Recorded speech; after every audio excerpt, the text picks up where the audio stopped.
ఉన్న బంగారాన్ని విడిపించి ఆ రోజు ఆన్లైన్ రేటుకే మేము కొంటాం. Sharma gold company. నమస్తే, వెల్కమ్ టు సుమన్ టీవీ. మనతో పాటు ఉన్నారు senior political analyst Chandu Srinivas గారు. Hello sir. హలో అండి. సో మొత్తానికి మీరు అన్నదే నిజమైంది. పిఠాపురంలోనే చాలా భారీ మెజారిటీ తోటి పవన్ కళ్యాణ్ గెలుపొందారు. అదేవిధంగా కూటమి కూడా కన్నీ విని ఎరుగని రీతిలో ఇప్పటి వరకు, సో ఆంధ్ర రాష్ట్ర ఎన్నికల్లోనే కనీ విని ఎరుగని రీతిలోనే కూటమి కూడా విజయం సాధించబోతుంది. సో ఇంత హ్యూజ్ డిఫరెన్స్ అసలు మనం ఎక్స్పెక్ట్ చేయలేదు. సో మనమనే కాదు, నిజానికి అసలు కూటమి కూడా ఎక్స్పెక్ట్ చేసిందా వైసీపీలో ఇంత వైసీపీ మీద వ్యతిరేకత ఉంటుంది అని? డెఫినెట్గా మీరు అన్నట్టండి, అంత పెద్ద ఆశ్చర్యమని అనిపించలేదు. కానీ పవన్ కళ్యాణ్ కీ రోల్ అనేది మేము మొదటి నుంచి మనం ఇంటర్వ్యూలో చాలా ఇంటర్వ్యూలో మనం చెప్పుకున్నాం. చాలామంది దాన్ని కొద్దిగా మరి అతి వ్యక్తి, ఎక్కడ గెలవని వ్యక్తి అని చెప్పి చాలా రకాల విమర్శ కామెంట్లు పెడుతుంటారు. కానీ పవన్ కళ్యాణ్ ఒకటి పెట్టుకున్నాడు, ఫిక్స్ చేసుకున్నాడు. ఒకటే చూసారా మీరు, ఒక ప్రచార సభలో తాడేపల్లిగూడెంలో జగన్ నిన్ను అధపాతాలకు తొక్కకపోతే నా పేరు పవన్ కళ్యాణే కాదు, నా పార్టీ జనసేన పార్టీ కాదన్నాడు. ఎందుకన్నాడు? ఇంత ఆవేశం పనికిరాదని నేను అనుకున్నా. నాలాంటి వాళ్ళు చాలామంది అనుకున్నారు, ఇంత ఆవేశం పనికిరాదు రాజకీయాల్లో అని అనుకుంటే తను ఫిక్స్ చేసుకున్నాడు. అంటే తన ఆవేశం వెనక ఆలోచన ఉందనేది ఇప్పుడు అర్థమవుతుంది. ఇంత 21 సీట్లు తీసుకున్నాడు. ఎలా అనుకుంటే 21 సీట్లు గెలిపించుకోవడంతో పాటు కూటమిని కూడా 144కి 134 సీట్లు తీసుకొస్తున్నారంటే సింగిల్ డిజిట్కి 14 నుంచి 9 సీట్లకి ఏమో పరిమితం అవుతుందంటే అధికార పార్టీ ఇంత ఘోర ఓటమిని అసలు ఎవరూ ఎక్స్పెక్ట్ చేయాలి ఆంధ్రప్రదేశ్లో. సో కూటమి గెలుపొందడంలో కీ రోల్ పోషించింది పవన్ కళ్యాణ్ అని రాజకీయ విశ్లేషకులు అందరి మాట. మీరేమంటారు? నేను డే 1 నుంచి చెప్తున్నానండి. మిగతా విశ్లేషకులు పక్కన పెడితే ఇదే సుమన్ టీవీ సాక్షిగా దాదాపు 1.5 ఇయర్ నుంచి చెప్తున్నా, what is the role of Pawan Kalyan. Pawan Kalyan Andhra Pradesh రాజకీయాల్లో ఎలా ఎమర్జ్ అవుతున్నాడు, ఎన్డీఏలో ఎలా మోదీ పక్కన ఉన్నాడు, రేపు దేశ రాజకీయాల్లో ఎలా పవన్ శాసించబోతున్నాడని అన్నా. కానీ ఎక్కడ గెలవలేడు, ఎట్లా అవుతాడని చాలామంది అనుకున్నారు. ఇప్పుడు ఏమంటారు? నేషనల్ మీడియానే పవన్ రోల్ ఏంటి, పవన్ వల్ల మొత్తం కంప్లీట్గా ఆయన వైపు సాలిడ్గా ఓటు బ్యాంకు వచ్చిందని చెప్తున్నారంటే అతను ఎంత పరిణితి చెందిన వ్యక్తి, ఎంత ఓర్పు ఉంది అతనిలో, ఎంత నేర్పు ఉంది, ఎంత చేర్పు ఉంది, ఎంత కూర్పు ఉంది. ఇవన్నీ కలిస్తే Pawan Kalyan is the troubleshooter, is the game changer, is the real hero of AP politics. ఏపీనే, నాట్ ఓన్లీ ఏపీ, దేశం మొత్తం ఏపీ వైపు చూసింది. అందరూ పారామీటర్స్కి ఏపీ సపరేట్ అవుతుంది. ఏంది ఇక్కడ ఈ రాష్ట్రంలో ఏం జరుగుతుంది, మళ్ళా జగన్ వస్తారండి 9వ తారీఖు ప్రమాణ స్వీకారం విశాఖపట్నంలోని. ప్రమాణ స్వీకారం ఎయిర్పోర్ట్లు, ఫ్లైట్ టికెట్స్, హోటల్ రూమ్స్ కూడా బుక్ చేసుకున్నారు. మనం కూడా చూసాం కదా. కానీ ఇక్కడ వీళ్ళ కాన్ఫిడెంట్ వెనక అర్థం ఏంటి, దీని వెనక ఎంత జరిగింది, ఎంత మదనం, అంటే ప్రజల్లో ఇంత వ్యతిరేకత ఉందా. చివరికి మంత్రులు ఒక్కరు కూడా గెలవలేదంటే దీన్ని బట్టి మీరు ఏమనుకుంటారు? రోజా గారు ట్వీట్ చేశారు, గమనించలేదు. తప్పులు కొన్ని జరుగుతుంటే, కొన్ని ఇలా జరుగుతుంటే మేము తప్పులు సరిదిద్దుకోవడానికి ప్రయత్నం చేస్తామని ఒక గులాబీ పువ్వు పెట్టి పవన్ కళ్యాణ్ శుభాకాంక్షలు చెప్పినట్టే వీళ్ళందరూ కూడా తిట్టడమే పరమావధిగా పెట్టుకున్నారండి. వీళ్ళేంటి, తిట్టుల ద్వారా మానసికంగా మెంటల్గా అతను డిస్టర్బ్ చేద్దాం అనుకున్నారు. కానీ ఎక్కడ తొనకల ఆయన. 4 పెళ్ళిళ్ళని తొనకల, ప్యాకేజ్ స్టార్ అని తొనకల, మ్యారేజ్ స్టార్ అన్నా కానీ ఎక్కడ తొనకల. రాజకీయంగానే చేశాడు. ఎక్కడ తగ్గాలో తెలుసుకున్నాడు. ఎక్కడ ముఖ్యమంత్రి పదవిని పక్కన పెట్టేసి ఈ రోజున చంద్రబాబు నాయుడుకి కష్టాలు ఉన్నాడు, ఆపన్నాస్తం అందిస్తే రేపు నా ఫ్యూచర్ బాగుంటుందనే ఆలోచన కావచ్చు, అనుభవం కావచ్చు. నిజంగా 4.5 దశాబ్దాల అనుభవం. చంద్రబాబు నాయుడు గారు ఆ రోజు అసెంబ్లీ నుంచి వెళ్ళేటప్పుడు ఏమన్నాడు? నేను మళ్ళా, నాకు ఈ రాజకీయాలు కాదు ముఖ్యం, నేను మళ్ళీ ముఖ్యమంత్రిగానే వస్తాను అన్నాడు. నిజంగా ఈరోజు 4వ ముఖ్యమంత్రి అవుతున్నాడు అతను. దాని వెనక కసి ఉందా? 7-10 వయసులో కూడా. దాని వెనక ఎవరున్నారు పోరాట పడడం అంటే పవన్ కళ్యాణ్ ఉన్నాడు. ఈజ్ ద గేమ్ చేంజరే కదా. మొత్తం ఓట్ ట్రాన్స్ఫర్మేషన్. ఫస్ట్ టైం అనుకోవచ్చు మనము. ఎగ్జిట్ పోల్ సర్వేస్ కూడా అసలు డిక్లేర్ చేయలేకపోయింది ఏది గెలిచే అవకాశం ఉంటుంది. అండ్ ఇంత తక్కువగా వైసీపీ ఎక్కడా కూడా అంటే ఇన్ని తక్కువ సీట్లు వస్తాయని కూడా ఏ ఎగ్జిట్ పోల్ చెప్పలేదు, కేవలం కేకే సర్వే తప్పితే కానీ. అది కూడా కేకే సర్వే మీ సుమన్లోనే చెప్పింది.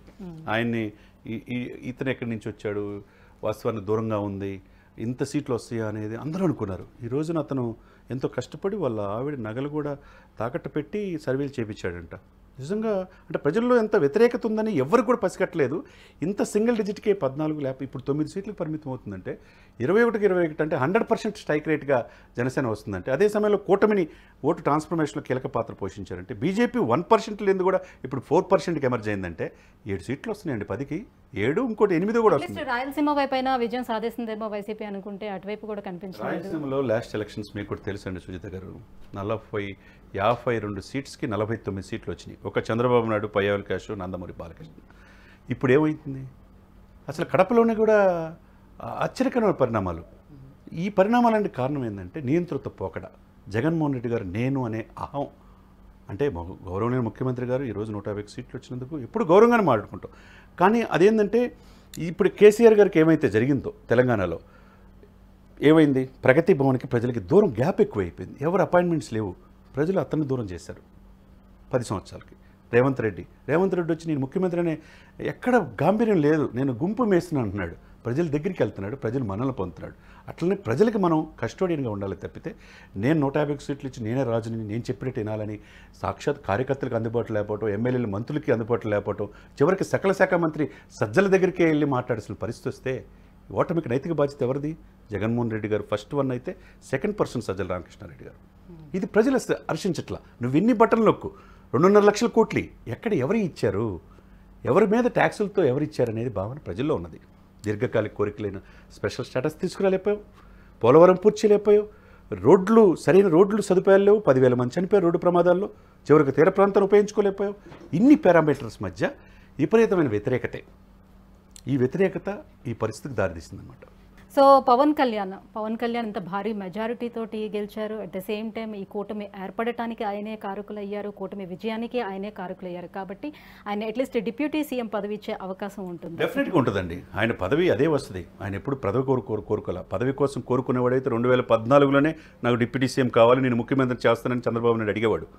ఏ రోజు కోరుకోవాలా, ఏ రోజు తీసుకోవాలా. బీజేపీ అప్పుడు 12 పోటీ చేసి 2 మాణిక్యాలరావు గారు, కామినేని శ్రీనివాస్ ఇద్దరు మంత్రి పదవులు తీసుకున్నాడు. కాకపోతే 2019 విడిగా పోటీ చేసి 2024లో మాత్రం ఆయన అభిమానుల కోరిక మేరకు, ఆంధ్రప్రదేశ్ ప్రజల కోరిక మేరకు ఆయన డెఫినెట్గా పదవి తీసుకోవాలి. ఎందుకంటే రాష్ట్రానికి మధ్య ఆంధ్రప్రదేశ్ అభివృద్ధికి నోచుకోవాలా.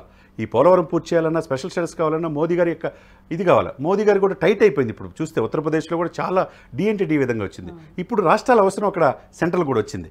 కాబట్టి ఇప్పుడు చంద్రబాబు నాయుడు గారు, పవన్ కళ్యాణ్ కీ రోల్, నితీష్ కుమార్ అక్కడ ఎట్లో వీళ్ళిద్దరు కీ రోల్. వీళ్ళకున్న 21 సీట్లు, 4 సీట్లకే 3 ఎంపీలు వస్తాయండి. మిగతా 21 సీట్లు చాలా కీలకం. కాబట్టి వీళ్ళకి ఏ పని కావాలన్నా ఒక పదవి ఉండాలి.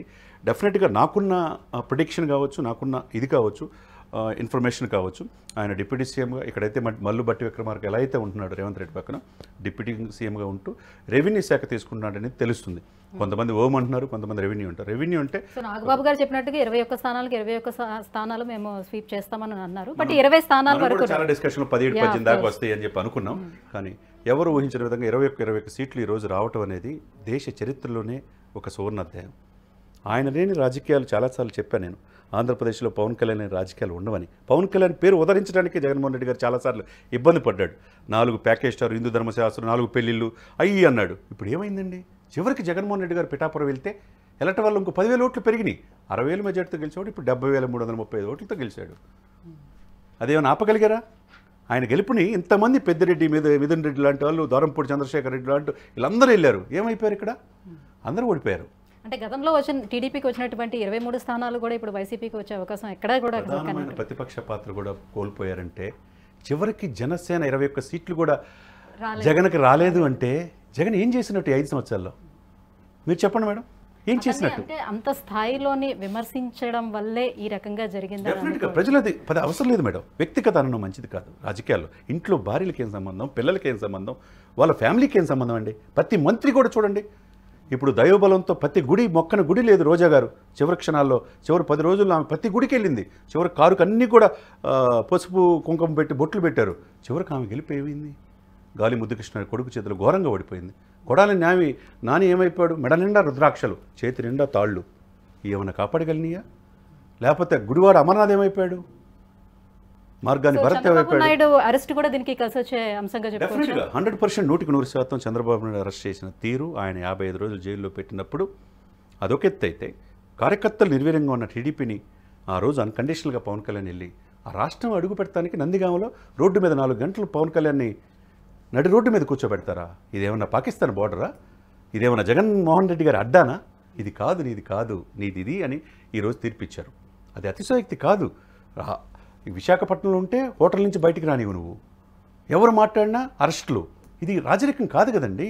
ప్రజాస్వామ్యం, గొప్ప ప్రజాస్వామ్యం. 81.66% ఓట్లతో ఈరోజు ప్రజలు తీర్పిచ్చారు. దీన్ని ఎవరైనా శిరస వహించాల్సిందే.